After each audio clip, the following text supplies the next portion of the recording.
पिंड बनाते हैं श्राद्ध करवाने से, हैं किधर पिंड दान करने से, श्राद्ध करने से, या किधर गंगा में अस्थि जल प्रवाह कराने से, ये गति नहीं है। भूत बनाए किसने? तुम्हारी इस गलत साधना ने सभी भूत बना दिए, वो पितर बना दिए, वो भटक रहे हैं जिनको आहार भी ना मिलता। यदि कहें कि वो स्वर्ग चले गए तो स्वर्ग गया हुआ व्यक्ति या पृथ्वी पर रोटी खाना होगा। वाह भाई वाह, मूर्ख बनाए। स्वर्ग में तो सारी सुविधाएं यहाँ से बहुत अच्छी है, तो वो कितने नहीं गए। गलत साधना करने से वो प्रेत आत्मा में भटक रही है। और प्रेत बनाने का यही कारण है कि लोक वेद से उनकी हमने साधना की और हम भी भूत बन गए। परम पिता परमात्मा पूर्ण ब्रह्म सर्व सृष्टि रचनहार कुल मालिक कबीर परमेश्वर जी की असीम कृपा से इस घोर कलयुग के अंदर आप जी को ये तत्व ज्ञान सुनने को प्राप्त हुआ।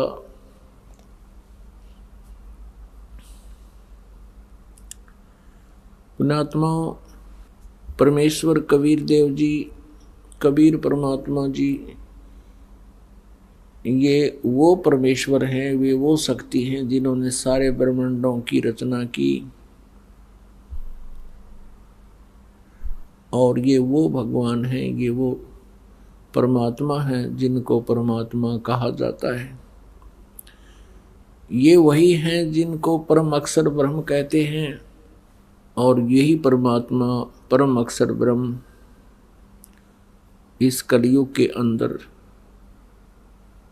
सन 1398 में अपने अमर स्थान से चलकर, सनातन परम धाम से चलकर, जहाँ प्रभु निवास करते हैं, जहाँ रहते हैं, जहाँ ये विराजमान है, वहाँ से गति करके आते हैं, चल के आते हैं।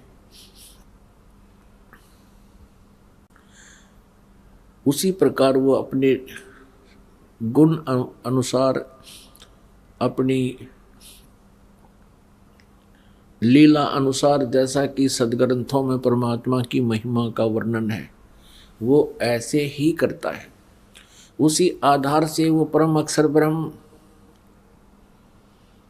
जिसके विषय में गीता ज्ञान दाता 8वें अध्याय के 3 श्लोक में कहता है, वो परम अक्षर ब्रह्म है जो गीता ज्ञान दाता से भी भिन्न है। अर्जुन ने 8वें अध्याय के प्रथम मंत्र में पूछा था कि हे प्रभु, आपने गीता जी अध्याय नंबर 7 के श्लोक 29 में जिस तत्ब्रह्म के बारे में कहा है कि तत्ब्रह्म, उस ब्रह्म को तथा सारे अध्यात्म ज्ञान को तथा सभी कर्मों को जो जानता है, वो केवल जरा और मरण से छूटने का ही प्रयत्न करता है। जरा मीन वृद्ध अवस्था, बुढ़ापा, बुढ़ापे का जो दुख, और मृत्यु, इन दोनों से छूटने का प्रयत्न करता है। वो किम तत्ब्रह्म, वो तत्ब्रह्म कौन है, क्या है? गीता ज्ञानदाता ने अध्याय नंबर 8 के श्लोक नंबर 3 में कहा कि वो परम अक्षर ब्रह्म है। श्रीमद् भगवद गीता अध्याय नंबर 15 के श्लोक नंबर 1 से 4 में तत्वदर्शी संत की परिभाषा बताई है कि वो उल्टे लटके हुए संसार रूपी वृक्ष के सभी विभागों को जानता है, सवेदवित, वो तत्वदर्शी संत है। गीता जी अध्याय नंबर 4 के श्लोक नंबर 34 में कहा है कि जो अध्याय नंबर 4 के श्लोक नंबर 32 में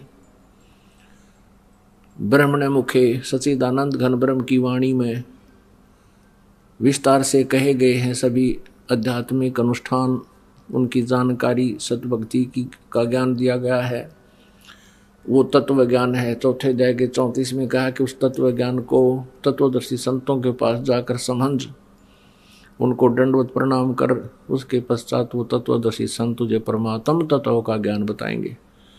तो परमात्मा इस गीता ज्ञानदाता से अन्य है, जो समर्थ है, उसकी जानकारी गीता ज्ञानदाता भी नहीं जानता।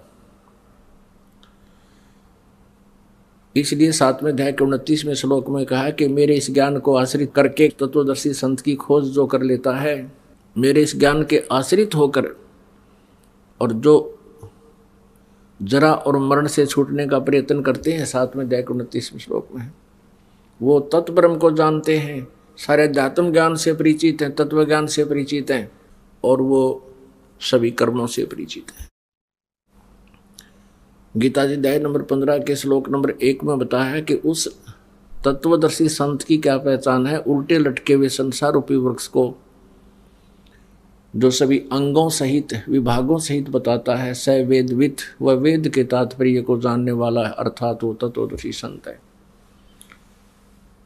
तो उसी परमेश्वर ने अपनी जानकारी दी थी और गीता ज्ञानदाता उसी की महिमा गा रहा है, क्योंकि चारों वेदों का सारांश है श्रीमद् भगवत गीता जी। परमेश्वर ने कहा था अक्षर पुरुष एक पेड़ है, निरंजन वाक की डार, तीनों देवा शाखा हैं ये पात रूप संसार। 15वें अध्याय के श्लोक नंबर 1 से 4 का सारांश है कि वो तत्वदर्शी संत वो होगा जो इस संसार रूपी वृक्ष के सभी विभाग बता देगा। जैसे जड़ तो पूर्ण परमात्मा परम अक्षर ब्रह्म है, जिससे सबका धारण पोषण होता है, जो सबका मालिक है, सबको आहार देता है, और तना जो बाहर दिखाई देता है वो अक्षर पुरुष है, जिसे पर ब्रह्म भी कहते हैं। और तने से एक मोटी डार निकलती है, उसको सरब्रह्म समझो, सरपुरुष समझो, ज्योत निरंजन समझो। उसके मोटी डार के आगे 3 शाखा हो, वो रजगुण ब्रह्मा, सतगुण विष्णु, तमगुण शिव जी और पात रूप संसार। परमेश्वर कबीर जी ने कहा है कि कबीर अक्षर पुरुष एक पेड़ है, निरंजन वाक की डार, और तीनों देवा शाखा है ये पात रूप संसार। तो वो परमात्मा स्वयं ही तत्वदर्शी संत की भूमिका करने के लिए सतलोक से चलकर आते हैं अपने सनातन परम धाम से, जहाँ वो रहते हैं, जहाँ प्रभु का स्थान है, धाम है, निवास है, और फिर वही आकर के यथार्थ ज्ञान देते हैं। अन्यथा यहाँ के स्वामी ने, ब्रह्म ने, इस अध्यात्म ज्ञान को पूर्ण रूप से छुपा दिया, नष्ट कर रखा है। लोक वेद दंत कथा सुनवा के सभी पुण्यात्माओं को भ्रमित करवा रखा है अपने नकली दूतों से। तो यहाँ 15वें अध्याय के 1 से लेकर 4 में कहा है कि जब तत्वदर्शी संत मिल जाता है तो ये अज्ञान रूपी गुत्थी उस तत्व ज्ञान रूपी शस्त्र से काट कर मीन उसको अच्छी तरह समझ कर उसके पश्चात परमेश्वर के उस परम पद की खोज करनी चाहिए, जहाँ जाने के बाद फिर लौटकर संसार में कभी नहीं आते। और जिस परमेश्वर ने सब ब्रह्मांडों की रचना की है, इसे सिद्ध है, और गीता ज्ञानदाता कहता है उसी की भक्ति करनी चाहिए। इसे सिद्ध है कि गीता ज्ञानदाता से कोई और परमात्मा है, परमेश्वर है, जो भक्ति योग्य है, वही सबका धारण पोषण करने वाला है, वही सबका जनक है, सभी ब्रह्मांडों का सृजनहार है। और 15वें अध्याय के श्लोक नंबर 16-17 में 3 परमात्मा, 3 स्वामी, 3 पुरुष हैं। एक सरपुरुष, ये सरपुरुष तो ये तने इस पेड़ की मोटी डार समझो, जिसे ब्रह्म काल कहते हैं, काल ब्रह्म कहो, ज्योति निरंजन कहो, निरंजन कहो। और अक्षर पुरुष है, ये तना है। तो ये अक्षर पुरुष ये ब्रह्म है, और मूल जो संसार रूपी वृक्ष की एक दो जड़ है, जहाँ से सबको आहार मिलता है, सारा पेड़ हरा भरा रहता है, वो है परम अक्षर ब्रह्म। गीता जी अध्याय नंबर 15 के श्लोक 17 में जिसके विषय में कहा है कि उत्तम पुरुष तो अन्य परमात्मा इति उदाहरते हैं। इन ऊपर वर्णित 16 श्लोक में, 15वें अध्याय के 16 श्लोक में गीता जी में जो 2 पुरुष बताए हैं, सरपुरुष और अक्षर पुरुष, इन दोनों पुरुषों से कोई और है उत्तम पुरुष, श्रेष्ठ पुरुष, पूर्ण परमात्मा। जैसा कि परसों आपको यही ज्ञान दिया गया था पूर्ण रूप से, लेकिन आज थोड़ी सी भूमिका बनाने के लिए बताया जा रहा है। तो वही सबका धारण पोषण करता है, वही तत्व ज्ञान प्रदान करता है, और वही वास्तव में परमात्मा है, वह वास्तव में अविनाशी है। तो वो परमेश्वर सतलोक से चलकर आए थे सन 1398 में।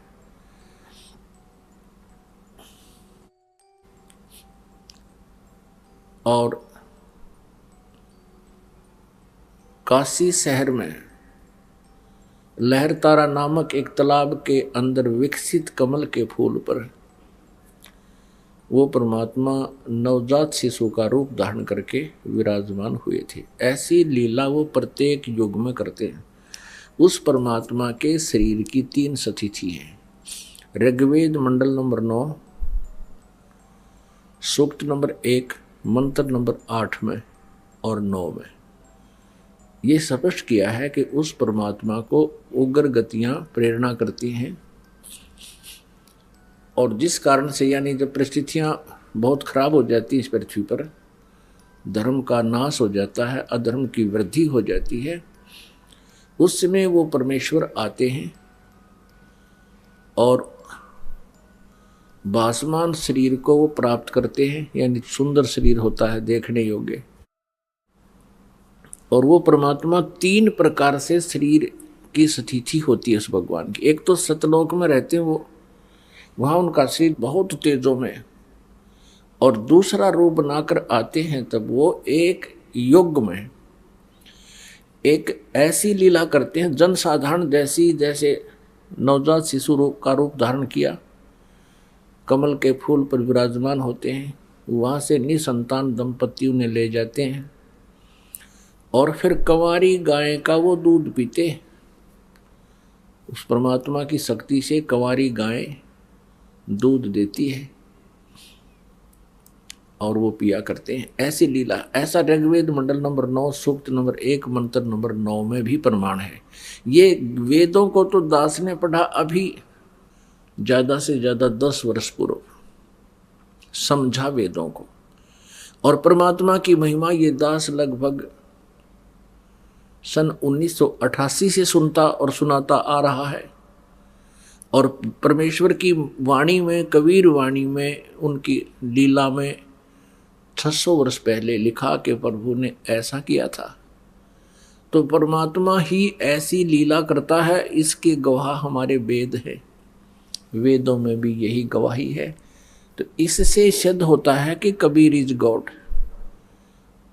कौन है वो कबीर? जुल्हा कबीर, जो बनारस में, काशी में आए थे और एक सुप्रसिद्ध कवि भी वो कहलाए। कवियों में से भी एक प्रसिद्ध कवि थे। ऐसा ही प्रमाण है वेदों में कि वो परमात्मा कवि नाम पदवी,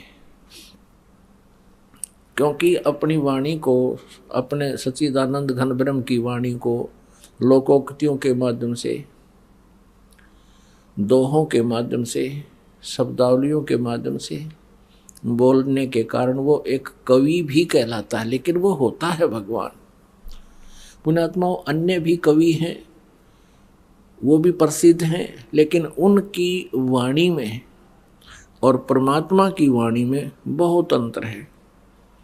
परमेश्वर ने पूरी सृष्टि रचना बताई, अपने द्वारा रची हुई, और वेद गवाही देते हैं वो परमात्मा ऐसी लीला करता है, और वही कबीर देव जी ने ही की है। ऋग्वेद मंडल नंबर 9 सूक्त नंबर 96 के मंत्र 16 से 21 तक स्पष्ट किया गया है, हे परमात्मा आपका असली नाम क्या है वो बताइए।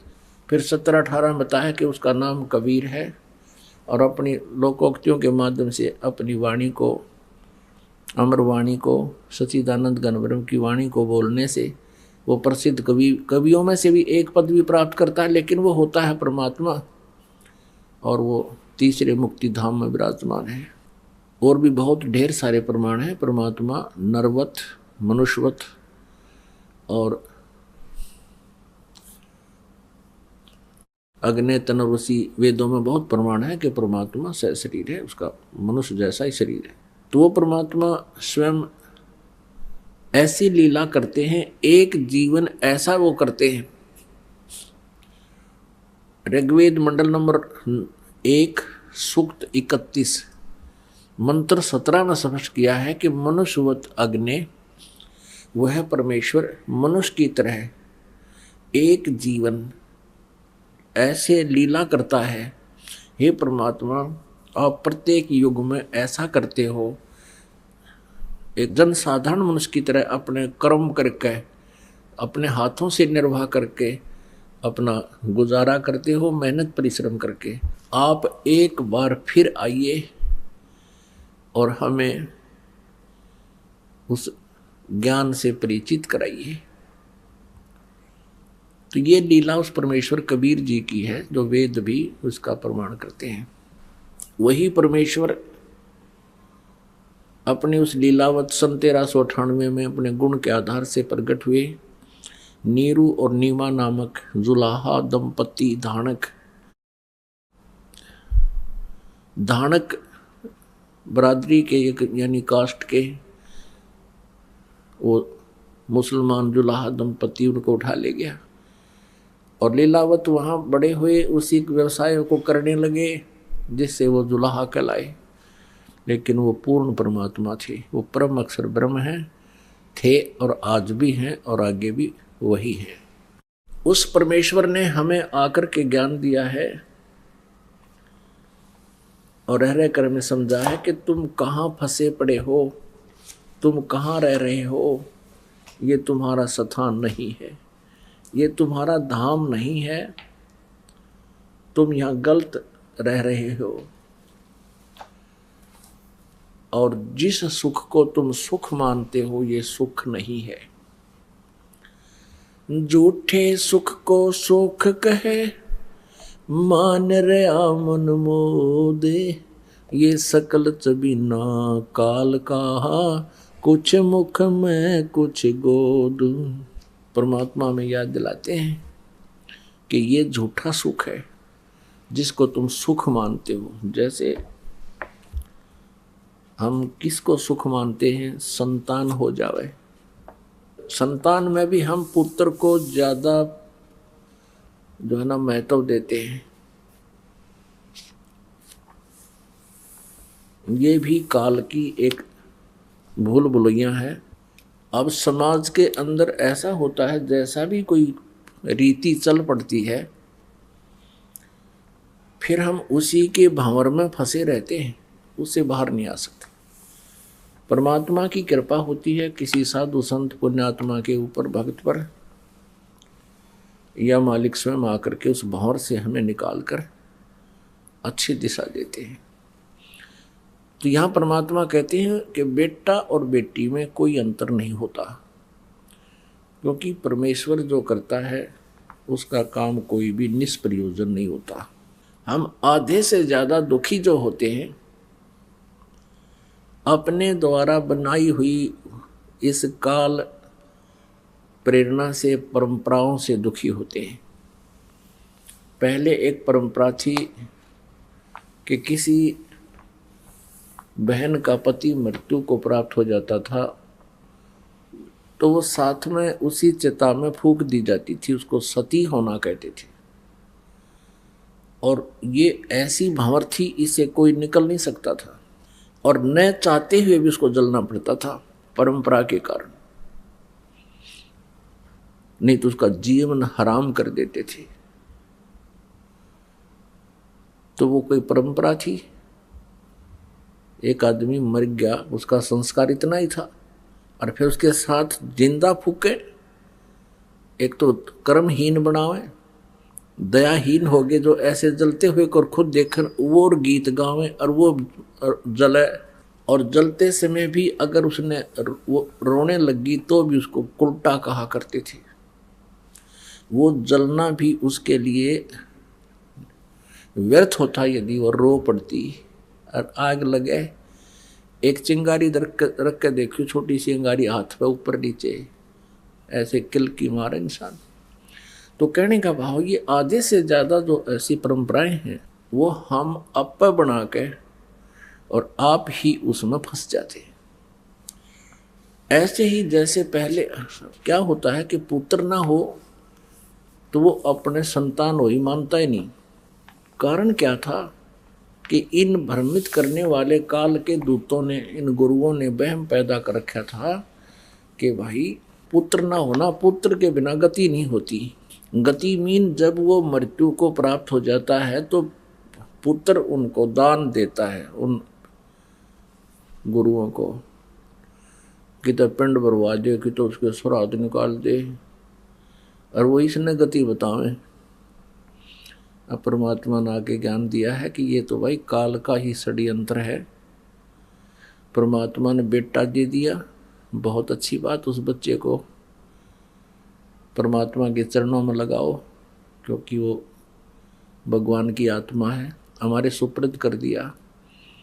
हम उसके नौकर हैं परम पिता के, और ये सभी उसी के बच्चे हैं, हम तो उसकी आया है। हम उनके नौकर नौकरानी हैं परमात्मा के, ये उनके बच्चे हैं परमात्मा के। इनके लिए भगवान ने हमें जेब खर्च दिया है। तो उस धनी का चाहे बेटा हो चाहे बेटी हो, हमने तो उनकी सेवा करनी है, उनकी परवरिश करनी है। एक समय देखा कि एक बहुत बड़े साहूकार की बेटी छोटी सी 6-7 वर्ष की होगी, उसके लिए एक नौकरानी छोड़ रखी थी। वो उसको खूब अच्छी तरह नहलाती, कपड़े धोती, पहनाती, प्रेस करती और स्कूल में छोड़ने जाती। उस साहूकार यानी उस धनी सेठ के मकान से, रेजिडेंस से उस लड़की का स्कूल विद्यालय ज़्यादा दूर नहीं था, इसलिए उसके लिए कोई गाड़ी की व्यवस्था उसने नहीं किया ना, कि उसके सब कुछ व्यवस्था थी।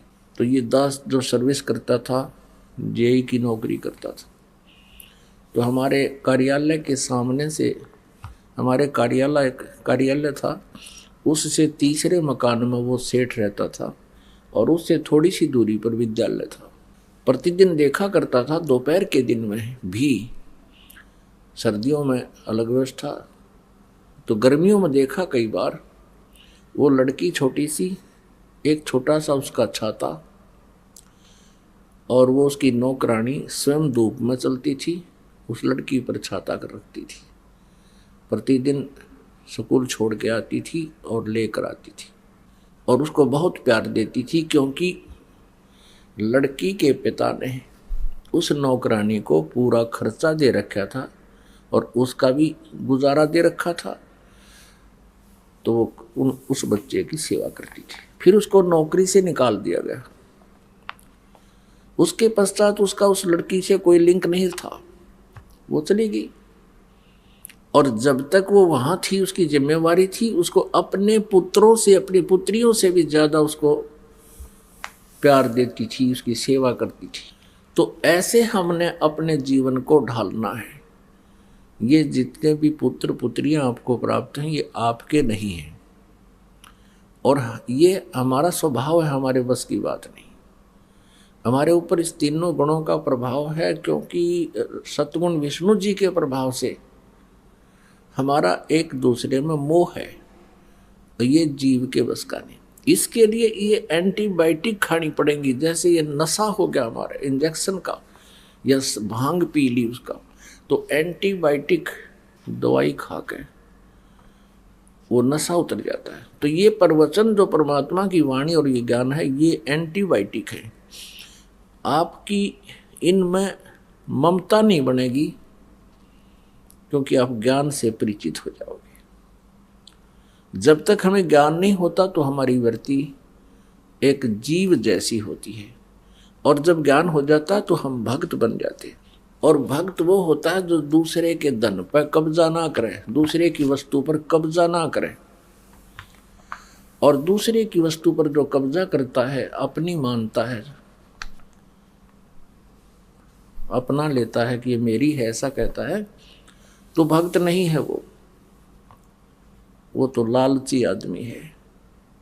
ऐसे ही हम जो परमात्मा के पुत्र या पुत्री हैं, उसके पुत्र पुत्री हैं, और हमें सौंपा है कि इनको तुम अच्छे गुण युक्त करो। सबसे पहला गुण है बच्चे को भक्ति में लगावे, अपने परमात्मा के पास उसके पहुंचाने का तरीका बना दिए।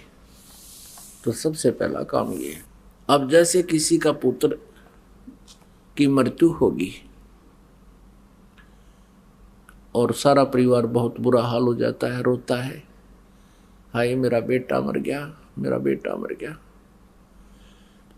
तो कर लिया ना हमने कब्जा, परमात्मा की वस्तु को हमने अपना कब्जा कर लिया, अपना मान लिया, वो मेरा है। मान लीजिए वो 20 वर्ष का होकर मृत्यु को प्राप्त होता है। 20 वर्ष पहले कहाँ था वो? आपका कैसे हो गया? आपने एक कमीज पहना दिया तो आपका हो गया। हम बेईमान बन गए। हमने एक शरीर रूपी वस्त्र पहनाया उसको, और वो भी परमात्मा के दिए हुए मटेरियल से, और फिर हम अपना मान कर उसके लिए हाहाकार मचाते हैं। देखो, कोई भी चीज है, वस्तु है, जैसे बच्चे की मृत्यु होगी, याद तो आएगा, उसकी याद सताएगी, लेकिन ये अवश्य याद रखना कि वो आपका नहीं था। फिर इस ममता से, इस मोह के कारण जो उत्पन्न होगा कष्ट, वो हल्का हो जाएगा। तो इस प्रकार हमने परमात्मा के इस ज्ञान को आधार बनाना है। तो क्या बताते हैं कि झूठे सुख को सुख है, ये मान रहा मनमोद, और सकल चबीना काल का, यो कुछ मुख में कुछ गोद। अब जैसे प्रसंग चल रहा है कि पहले ज्यादा पुत्र को महत्व देते थे कि अभी पुत्र बिना गति ना हो। यह भी कोई बात हुई? गति तो भगवान के नाम तो होगी, भक्ति करने से होगी, सत्साधना से होगी। मनुष्य जीवन हो, पूरा गुरु हो, सच्ची श्रद्धा से साधक भक्ति करे, उसकी गति होगी। पिंड बनाते हैं श्राद्ध करवाने से, किधर पिंड दान करने से, श्राद्ध करने से, या किधर गंगा में अस्थि जल प्रवाह कराने से, ये गति नहीं है। अब विचार करने की बातें ही हमें गुमराह करते थे। जैसे श्री कृष्ण जी की जब मृत्यु हुई, उससे पहले, श्री कृष्ण से पहले उसके सारा परिवार, पूरे पुत्र पुत्र सब नष्ट हो चुके थे, मर चुके थे।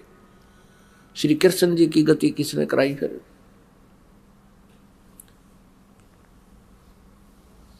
पुण्यात्माओं, राजा दशरथ श्री रामचंद्र जी के पिता थे। दशरथ जी की मृत्यु हुई तब रामचंद्र जी वनवास के लिए निकल चुके थे। और विशेष खासकर ये कहते हैं कि ज्येष्ठ पुत्र से ही गति हो। वो ज्येष्ठ पुत्र जंगल में, बताओ उसकी गति कैसे हुई? फिर ये मूर्ख बनाते हैं कि रामचंद्र जी ने और सीता जी ने वहाँ श्राद्ध निकाले दशरथ जी के, और वहाँ फिर कहते हैं उनके सभी पूर्वज खड़े दिखाई दिए वहाँ श्राद्ध में, खाना खाने के लिए आए। श्राद्ध में कौन दिखेंगे? भूत। अब भूत खाते होंगे श्राद्ध, जैसे तुम कहते हो भूत दिखे, तो वो भूत बनाए किसने? तुम्हारी इस गलत साधना ने सभी भूत बना दिए, वो पित्र बना दिए। वो भटक रहे हैं, जिनको आहार भी ना मिलता। यदि कहें कि वो स्वर्ग चले गए, तो स्वर्ग गया हुआ व्यक्ति यहाँ पृथ्वी पर रोटी खाना होगा। वाह भाई वाह, मूर्ख बना रहे। स्वर्ग में तो सारी सुविधाएं यहाँ से बहुत अच्छी है। तो वो कितने नहीं गए, गलत साधना करने से वो प्रेत आत्मा में भटक रही है। और प्रेत बनाने का यही कारण है कि लोक वेद से उनकी हमने साधना की, फिर हम भी भूत बन गए। श्रीमद् भगवत गीता अध्याय नंबर 9 के श्लोक नंबर 25 में कहा है कि जो देवताओं की पूजा करते हैं देवताओं को प्राप्त होते हैं, जो भूतों की पूजा करते हैं भूतों को प्राप्त होते हैं, और जो मेरी पूजा करता मुझे प्राप्त होता है, ब्रह्म कहता है। तो परमेश्वर कहते हैं राम रमे सो राम है, और देव रमे सो देव, भूत रमे सो भूत बनेगा, समझ सकल सुर भेव। कबीर साहब जी कहते हैं भूत पूज कर भूत बनोगे, और ये तेरा जीव प्रलय हो जाएगी।